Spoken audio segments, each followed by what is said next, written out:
말씀을 중심으로 예수님을 바라보라, 이런 제목으로 하나님의 말씀을 전해드리겠습니다. 요즘은 제가 잘 모르겠는데 제 초등학교 시절 때는 이제 사람들이 너 장차 커서 뭐가 될래 하면은 많은 어린이들이 대통령이요 하고 대답하는 어린이들이 상당히 많았습니다. 그러다가 이제 그 어린이가 이제 청년이 되고 어른이 되어서 이제 너 뭐가 되고 싶니 하면은 그 꿈이 좀 작아지게 되죠. 그리고 좀 현실적이고 구체적이게 됩니다.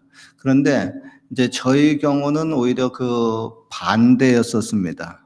어렸을 때보다 나이가 먹을수록 꿈이 더 커져만 갔습니다. 초등학교 어렸을 때에는 번데기 장사, 번데기 아시는가 모르겠어요. 번데기 하는데, 그 번데기가 너무 먹고 싶어가지고, 나도 커서 번데기 장수가 되면 좋겠다 해가지고, 하루는 번데기 장사 보니까 소 타고 이것저것 간단히 준비하면 되더라고요. 저도 그거 준비해가지고, 번데기 장사로 나간 적이 하루 있었던 것 같아요. 어머니가 만류해가지고, 더 이상은 못 나갔는데, 그 다음에 이제 또 제가 좀 더 커서, 여름에 한국 되게 덥잖아요. 작년에 한국 갔다 오신 분 너무 더웠다고 하는데, 여름에 더울 때 그때 아이스 케이크 통을 메고 다니면서 아이스 깨끼 하고 다니는 아이스 케이크 장사가 있는데, 너무 더운데 아이스 케이크가 먹고 싶었어요. 그래가지고 나도 커서 아이스 케이크 장수가 됐으면 좋겠다, 그런 꿈이 있었습니다. 그러다가 이제 제가 중학교 들어갔는데, 중학교 때 생물 선생님이 제주도에 가면은 귤나무 하나만 있어도 부자로 잘 살 수 있다 그러더라고요. 여기 제주도 출신 있으신가 모르겠어요. 그래서 제가 선생님이 말씀이니까 그걸 고지 듣고, 공부도 하기 싫은데 잘 됐다 하고 제 친한 친구하고 돈을 모았어요. 그래가지고 제주도 이제 가려고 비행기 표를 이제 사려고 했던 적이 있었습니다. 그리고 또 이제 대학교 졸업하고 이제 군대를 제대하고 난 다음에 그 꿈이 더 구체화되었습니다. 그 꿈이 무엇일까요? 대한민국의 대통령이 되는 게 꿈이었습니다. 내가 해외 유학 갔다 오고 다시 돌아와가지고 좀 박사학위 좀 따고 좀 국회의원 쪽으로 좀 들어갔다가 대통령이 되자, 그런 좀 구체적인 좀 계획을 가졌어요. 그래서 제대 후에 순복음 기도원에서 금식 기도를 했습니다. 하나님, 저를 대한민국의 대통령을 좀 만들어 주십시오. 그러면 나라와 민족을 위해서 큰 일을 하고 하나님을 위해서도 큰 일을 해보겠습니다. 그런데 이런 저의 소원이 이루어지지 않고 하나님이 저를 이렇게 주의 종, 목사님으로 만들어 줬습니다. 지금 와서 생각하니까 너무나 다행이다, 그런 생각이 들어요. 요즘 여러분 한국의 대통령 되면은 솔직히 뭐가 그리 좋겠습니까? 여러분들도 한국 뉴스 종종 보잖아요. 그러면 대충 상황 알잖아요.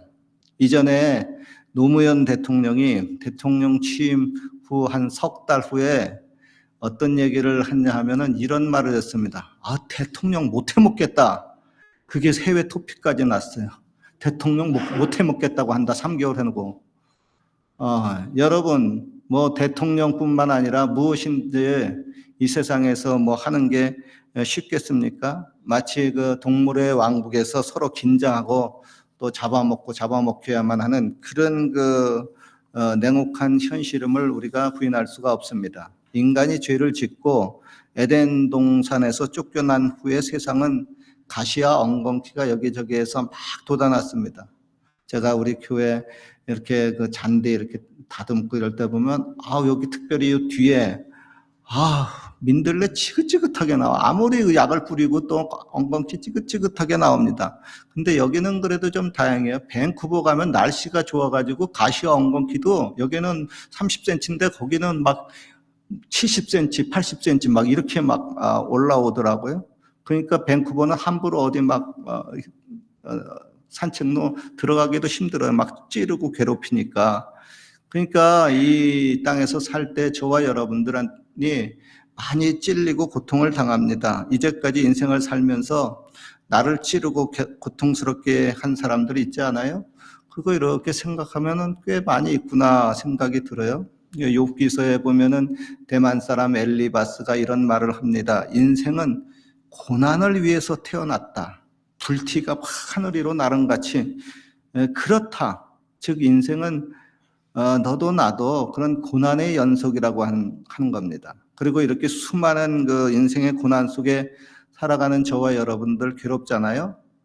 그런 우리들에게 예수님께서 우리를 위로해 주시고 희망을 주시기 위해서 이 땅에 오셨습니다. 그리고 우리가 믿는 예수님은 저와 여러분들 험난한 인생을 살아갈 때, 야, 괴로우니까 너 혼자 살지 말라. 나랑 같이 동행하고 살자 하면서 순간순간 나를 도와주시고 위험에서 건져주시는 분입니다. 그러 여러분, 저와 여러분들이 이 외국 땅에서도 평상시에 예수님을 바라봐야 되지만 또 힘들고 어렵고 괴로울 때 더욱더 예수님을 바라봐야만 합니다. 하루는 예수님이 제자들과 함께 갈릴리 저편으로 건너가자 그랬어요. 그렇게 건너가는데 갑자기 갈릴리 바다가 막 뒤집어집니다. 광풍이 불어가지고 큰 파도가 나가지고 배가 그냥 물에 그냥 확 잠겨가지고 조금 후에는 이제 침몰 지경입니다. 그런데 예수님을 바라보니 세상에 배 뒤쪽에서 예수님이 편안히 주무시고 있는 겁니다. 제자들이 너무 다급해가지고 예수님 막 흔들어 깨워요. 예수님, 예수님, 지금 우리가 죽게 된 것을 돌아보지 않겠습니까? 주님, 나 죽어요. 죽는다고요. 빨리 일어나서 빨리 뭔가 해보세요. 그러자 예수님이 일어나가지고 뭘 하셨습니까? 바람아 잠잠하라. 풍랑아 너도 고요하라. 그렇게 명령을 하셨어요. 그러니까 순식간에 진짜 거짓말처럼 바람과 풍랑이 잔잔하고 호수처럼 이렇게 됐어요. 그러면서 이제 제자들이 깜짝 놀라니까 예수님이 제자들에게 말합니다. 얘들아, 너희의 믿음이 어디에 있느냐? 여러분, 묻고 싶습니다. 여러분의 믿음이 지금 어디에 있습니까? 예수님을 바라보고 있습니까? 아니면 바람과 풍랑과 환경을 바라보고 혹은 또 변변치 않는 사람을 바라보고 있습니까? 혹시 지금도 예배 중인데 스마트폰만 죽어라고 바라보고 있지 않나 모르겠어요. 중고등부 담당하시는 우리 전도사님이 예배 드리는데 애들이 처음부터 끝까지 스마트폰만 바라보고 있대. 우리 전도사님이 성격이 참 좋은데 여기까지 나왔다 그러더라고요. 왜 그렇게 예배 때 와서도 스마트폰만 죽어라고 바라보는지 모르겠어요. 그 습관이 그렇게 돼서 그렇죠. 또한 여러분, 결혼한 남편과 아내가 죽을 때까지 배우자만 바라봐야 됩니다. 어떤 사람은 그래요. 한 남자 한 여자만 바라보고 지내려니까 너무 지루하고 따분하다 그러는데, 그러려면 아예 결혼을 하지 말든가. 여러분, 결혼은 인생의 무덤이라고 했지 않습니까? 성경에는 안 나왔어요? 그런데 우리끼리 아는 얘기예요. 다 결혼한 사람들 알잖아요. 한 여자 한 여자 바라보는 게 그거 지루하고 따분하지만 그렇게 안 하고 딴 여자 바라보면 영어로 치팅이라고 합니다. 심히 안 좋은 행동이에요. 신앙생활도 마찬가지입니다. 저와 여러분이 예수님의 신부인데 신랑 되시는 예수님 바라보지 않고 엉뚱한 곳, 딴 곳만 바라보고 마음 뺏기면 안 됩니다. 저는 평상시에 꿈을 아주 자주 꾸는 편입니다. 성경에 요셉이 다니엘이 꿈을 자주 꾼다고 하는데 저는 그보다 더 자주 꿉니다. 그런데 꿈을 너무나 자주 꾸다 보니까 몇 년 전에 하나님 앞에 기도를 했어요. 주님, 이제 나이도 먹다 보니까 그 많은 꿈 그거 꾸게 하고 보여줘도 제가 기억력이 없어가지고 감당이 안 됩니다. 그리고 또 그것도 생각해가지고 이런저런 또 복잡하게 또 그걸 또 하나하나 또 이렇게 따져갖고 또 적고 이렇게 하려니까 너무 힘듭니다. 그러니까 이제 꿈 좀 적당히 좀 꾸게 하시고 중요한 것만 가르쳐 주세요. 그렇게 기도를 했어요. 그렇게 기도한 후에 진짜 몇 년 동안 꿈이 완전히 줄어들었어요. 거의 꿈을 꾸지 않았습니다. 신기하다 할 정도로 꿈을 이제 안 꿨어요. 그러다가 제가 얼마 전에 아주 의미심장한 꿈을 꾸었습니다. 제가 어느 장례식을 집례하려고 장례식을 갔는데 거기 저 말고 또 다른 주회종들도 오고 뭐 여러 사람들 왔어요. 그래서 제가 도대체 누가 죽었나 하고 이렇게 시신이 있는 곳에 가봤더니 깜짝 놀랐어요. 관 속에 누가 한 사람이 죽었는데 누가 죽었을까요? 윤석열 대통령이 거기 죽어서 누워 있더라고. 깜짝 놀랐어요. 이 꿈을 꾸고 난 후에 며칠 후에 윤석열 대통령이 공수처에서 체포가 되고 서부지법에서 구속영장이 나와서 구치소 감옥으로 끌려가게 됐어요. 이 꿈을 통해서 하나님 저에게 왜 이런 걸 보여주십니까? 이건 무슨 뜻입니까? 하고 제가 이렇게 생각하면서 물어봤는데 다름 아닌 대통령도 죽는다고 하는 겁니다. 이승만 대통령도 죽었고 박정희 대통령도 죽었고 김대중 노무현 대통령도 죽었고 어떻게 죽든지 하여간 윤석열 대통령도 죽을 것이고 문재인 대통령도 죽을 것이고 그 모든 대통령이 다 죽는다고 하는 겁니다.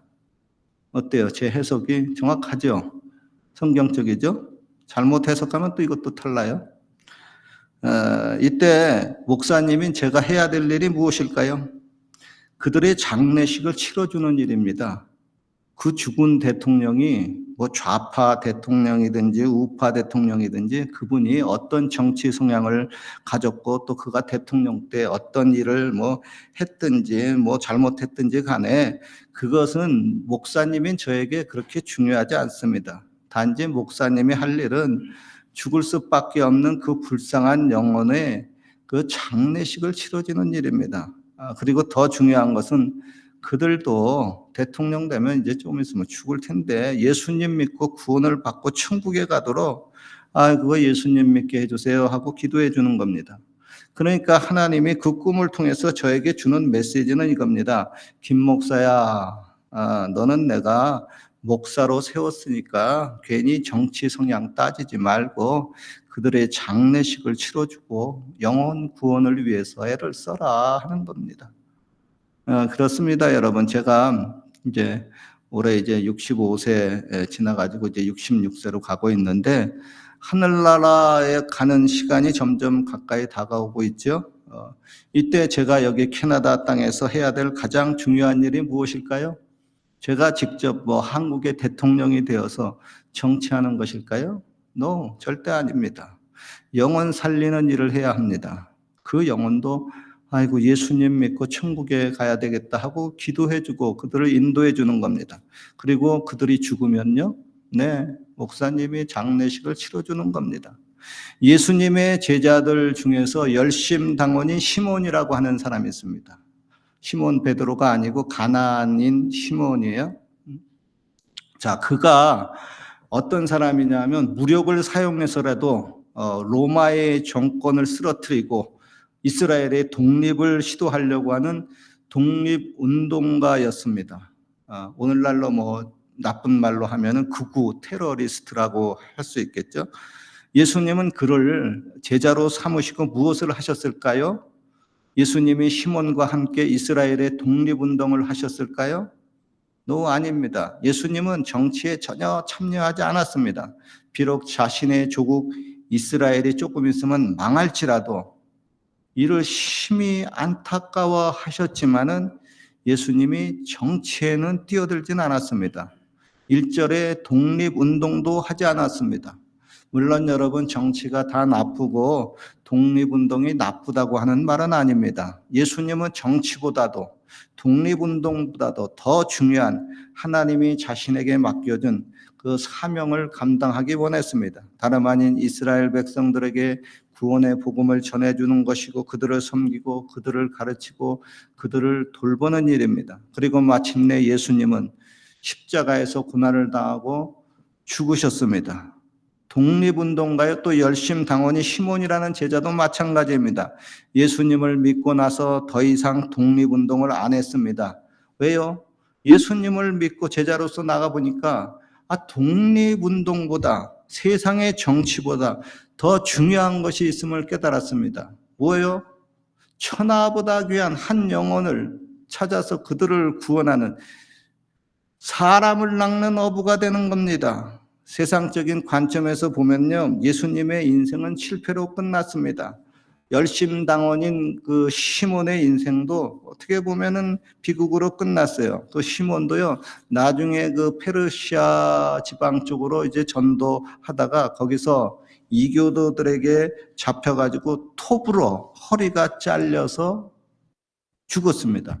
그러니까 시몬의 인생도 세상적인 관점에서 보면 아이고 참 비극이다. 어떻게 저렇게 죽었나 하고 안타깝습니다. 그러나 하나님이 십자가에서 죽은 예수님을 지극히 높여서 저와 여러분의 만인의 구세주로 삼지 않으셨습니까?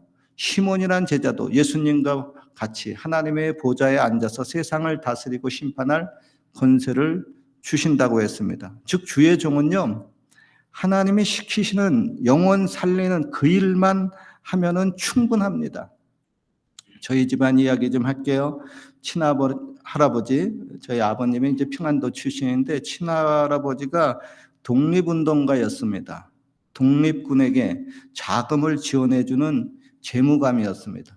오늘날로 말하면은 재무부 장관이었어요. 독립운동가에게 자금을 많이 대줬어요. 그 공로가 오래전에 노태우 대통령 때 인정이 돼가지고 그 자손에게 여러 가지 집도 주고 혜택도 줬어요. 그런데 이전에 한 10여 년 전인가요? 손자인 저에게까지도 여러 가지 혜택을 준다고 하더라고요. 그런데 제가 여기 있으니까 혜택은 못 받았죠. 그런데 또 몇 년 전에 한국에서 또 다른 뉴스가 왔습니다. 저희 외할아버지도 독립운동가로 지정이 되었다는 거예요. 그동안 감춰진 그 역사 자료가 알려지게 돼서 늦게서야 독립운동가로 지정이 됐다는 겁니다. 그리고 그 자손인 저에게 혜택을 준다고 연락이 왔어요. 그래서 제가 그 원호초 담당 그 직원에게 국제 전화로 문의를 했습니다. 이런 경우는 어떻게 됩니까? 얼마나 혜택을 받습니까? 친할아버지도 독립운동가고 외할아버지도 독립운동가니까 혜택을 더블로 받습니까? 궁금하잖아요, 그죠? 여러분도 궁금한데 제가 안 궁금하겠어요? 그랬더니 그 원어처 직원이 더블로 받지는 않습니다 그러더라고요. 그래서 김이 좀 셌어요. 그리고 도대체 싱글로 받으면 얼마나 받을까 했더니 노인연금의 3분의 1 수준밖에 안 되는 겁니다. 한국 돈으로 말하면 한 50만 원 월 준다는 거예요. 그래도 그것도 매달 50만 원 주면 괜찮잖아요. 그런데 그 조건을 봤더니 한국에 6개월 이상 체류를 해야 그때부터 준다는 겁니다. 근데 여러분 지금 그 캐나다 노인연금 받으시는 분들은 알잖아요. 외국에 여기 캐나다에 살면서 외국에 한국에 6개월 이상 체류하면은 여기 캐나다 노인연금이 안 나옵니다. 캐나다 노인연금은 1,500불씩 나와요. 근데 50만 원 받으려고 내가 150만 원 손해 볼 수는 없잖아요. 그러니까 아이고 좋다가 말았다 하고 그냥 그것으로 포기를 했어요. 그런데 제가 왜 이렇게 가정 얘기를 하냐 하면은 저의 피 속에 제가 깜짝 놀랍니다. 제 피 속에 독립운동가 시몬과 같은 열심당원의 피가 흐르는 것 같아요. 제가. 그래서 요즘 한국의 상황을 보면은 내가 한국에 달려가서 독립운동을 해야 되지 않느냐 그런 충동감도 가끔 느끼더라고요. 이런 저의 상태를 아시고 하나님이 저에게 꿈으로 저를 이제 깨우쳐 주는 겁니다. 얘야, 김 목사라, 아서라. 쓸데없이 독립운동하지 말고 딴짓하지 말고 너는 여기 캐나다에서 한 영혼이라도 더 구원받도록 기도나 열심히 해라. 그리고 그들이 죽으면은 가서 장례식이나 치러줘라. 그러면 네가 그 사명 감당하는 거다. 그렇게 깨우침을 주려고 안 꾸던 꿈을 갑자기 꾸게 만들었어요. 즉 너희 생각, 너희 시선을 딴 데 뺏기지 말고 예수님만 바라보고 예수님이 원하시는 그 일만 하라고 하는 겁니다. 오늘의 본문 말씀이에요. 믿음의 주여 온전케 하시는 이인 예수를 바라보라 그랬습니다. 모세가 이스라엘 백성들을 출애굽시키고 광야로 인도할 때 그들 백성들이 모세를 지긋지긋하게 괴롭혔습니다. 툭하면 원망 불평하고 돌멩이로 때려 죽이겠다고 하고, 오죽하면 모세가 하나님 내가 이들을 낳았습니까? 왜 자꾸 나보고 길르라고 합니까? 하나님 차라리 나를 죽여주십시오 그랬어요. 즉 자기 동족인 사람만 바라보면 능력의 모세도 힘들어서 못 살겠다는 겁니다. 죽고 싶다는 겁니다. 그러니 여러분 사람 바라보지 말고 하나님을 바라봐야 된다고 하는 겁니다. 여러분 잊지 마십시오. 신앙생활 할 때 명언이 있습니다. 사람 바라보면 안 됩니다. 사람 바라보면 속이 뒤집힙니다. 확 죽고 싶습니다. 어떤 사람은 확 죽이고 싶다 그래요.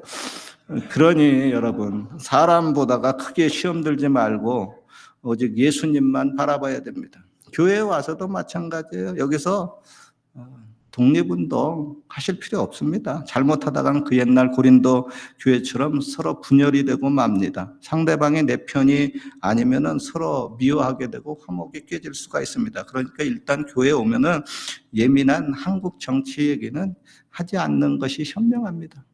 집에서 아내하고 남편하고 성향 잘 아니까 둘이서 하면 돼요.